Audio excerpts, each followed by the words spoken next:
installment of our Let's Get Lit series, where we shine a light on books that deserve a spotlight on your nightstand or in your hand. I love it. Our next guest, Michelle Horton, is the author of a powerful, deeply personal new memoir. It's called Dear Sister. It tells the story of a family in crisis, blindsided by the surprise arrest of her sister, Nikki, for the murder of her boyfriend, and Michelle's shocking realization that her sister had for years been the victim of horrific abuse. Here's their story. It was the killing that divided a small town community, sparked headlines around the country, and is now the focus of Michelle Horton's heartbreaking new memoir, Dear Sister. On September 28, 2017, gymnastics coach Christopher Grover was found dead from a gunshot wound in the Poughkeepsie, New York home he shared with his girlfriend, Nikki Adamando. Nikki was arrested and charged with his murder, despite revealing she pulled the trigger in self-defense after years of domestic abuse. He pulled it out from her, and I jumped up and I made enough hard to meet him a little bit that he flinched and dropped it, and then turned back over to me and said, "You don't have it in you if you're going to give me the gun, and I'm going to kill both of us, and your kids will have no one." And then I just pulled the trigger. Nikki saw it as an act of survival, but a jury saw it as murder, and the then 31-year-old mother of two was sentenced to 19 years to life in prison. In Dear Sister, Michelle details the devastating fallout from Nikki's incarceration, including her decision to raise Nikki's two young children while taking on the criminal justice system. It's a story of a bond between two sisters and one woman's desperate attempt to keep her family from unraveling in the face of unspeakable trauma. The author of Dear Sister, Michelle Horton, is here.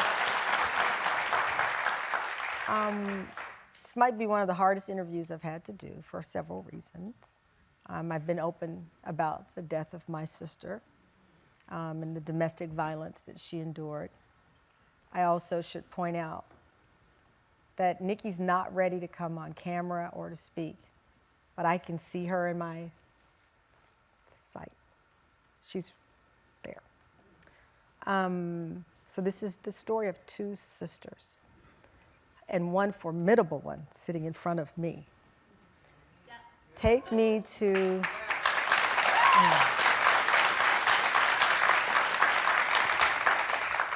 You were newly single mom. Yep. Your baby Noah, your son Noah, was with you the day the police came knocking on the door. Yep. Tell me about that moment when you opened that door. Well, when I opened the door, I had no context to understand why a police officer was standing there. And it took several hours before I understood what happened. Because the last thing I ever expected was my sister, who is the most maternal, stay-at-home mom, preschool teacher, sewed baby slippers, was just like a normal mom, that she would be in jail. So that was shocking. Why was she at a police station? And then to learn several hours later, my mom texted me the word homicide. And I called her and she was screaming into the phone. What is that like emotionally? I mean, I guess it's like a funhouse effect. Like, is this really my life? It felt like I opened the door and stepped into an alternate reality. It felt like, it was just pure shock and adrenaline for weeks. And there are layers of shock. First of all, she's arrested. Totally. Then it's why? And then she reveals to you this secret that you were unaware of. You wrote about Nikki being the victim of domestic violence. You said it was suddenly frighteningly obvious, but I had never questioned whether Chris was hurting her, not even behind her back, not even in the safety of my own mind. Why? A deep, hot shame washed through my body.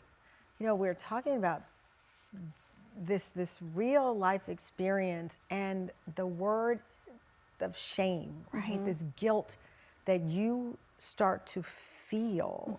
I know many people do, because you think, I love my sister. How did I not know this? How did I not see this? Absolutely. What did that ignite in you as far as how you were going to fight for her moving forward?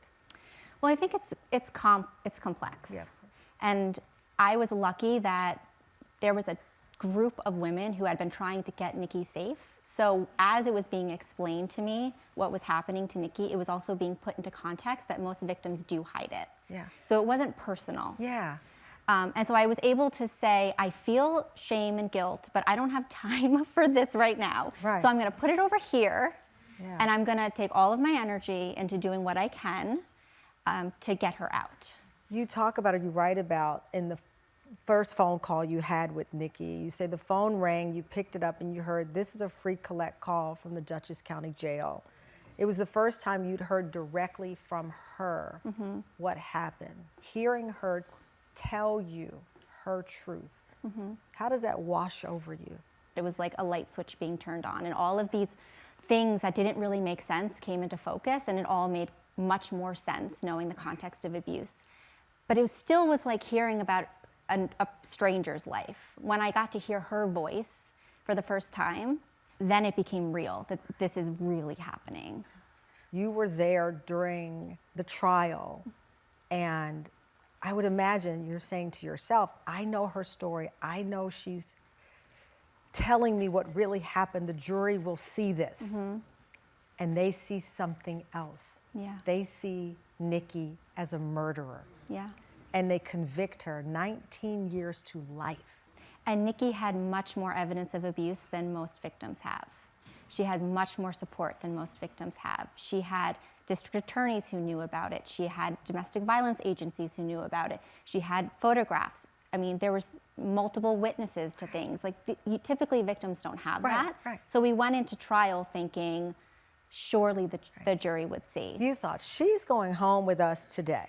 Well, I was prepared that it didn't always go the way we wanted to go. How did you prepare for that? Well, because we were brought into basically a movement of other advocates who are helping criminalize survivors. That's like the term, women who survive domestic abuse and then are criminalized for their acts of survival.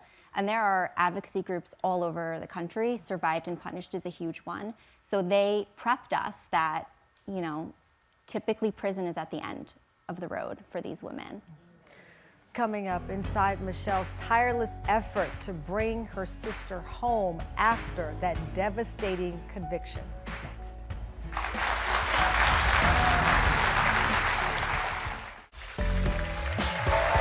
Welcome back. It's our latest edition of our Let's Get Lit Book Club. We are talking to author Michelle Horton. I have to tell you, so you roll deep because you've got quite a crew here with you. These women in our front row were a rock and are a rock for you. How do you describe the bond? First of all, tell us who they are. So they are part of our defense committee. Very quickly after this happened, a group of women, some of them are here, on day one came to help. And we banded together, and we have been with each other through so much trauma. So for our audience at home, specifically how you joined forces, you appealed the ruling, and eventually, Nikki's sentence was reduced under a new law in New York State called the Domestic Violence Survivors Justice Act.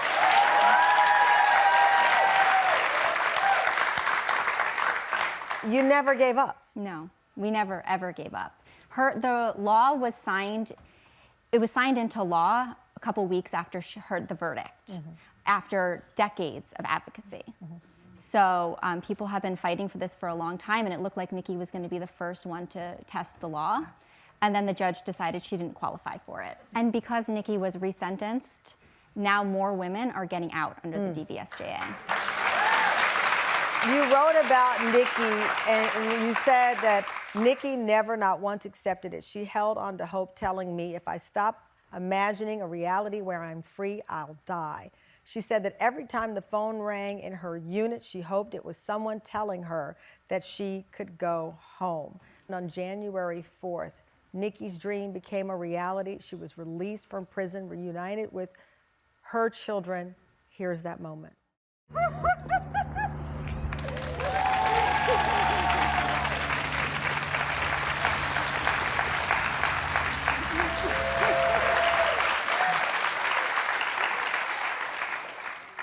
that didn't make the book. Right. You had finished the book. Yeah. And this just happened. Yes. I mean, talk about an extra chapter. I know. Yes. As I said at the beginning of the interview, I can see Nikki. She has been right here in my eye line the entire time. She can hear you. What do you want her to know about why you wrote this story and the importance of this calling for you as her sister? We've talked about it endlessly, and she has been my biggest supporter throughout this, and we both know that this is our attempt to show the true scope of the harm that was caused by the situation, and for me to show the humanity and the heart that existed in this story, which gets stripped away typically in news stories, to show what it really felt like for all of us. I should make the point the family of Christopher Grover said in a statement to ABC News that they do not believe the abuse allegations and, quote, maintain Chris was peaceful, loving partner and father. Nikki's kids are now 11 and 9. Mm-hmm. What do you want them to know about their aunt and their mother and the resilience it took to make it through this? I think they know and it. your own child. Yeah, and my own child. I think they know it by living it with us. We all have this innate resilience inside of us and this, like I said, an unbreakable bond.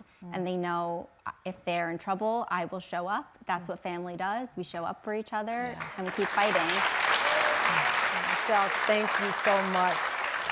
Nikki, thank you as well. Dear Sister is available now. Everyone in this audience is going home with a copy of this powerful book to be shared and a story that is unforgettable.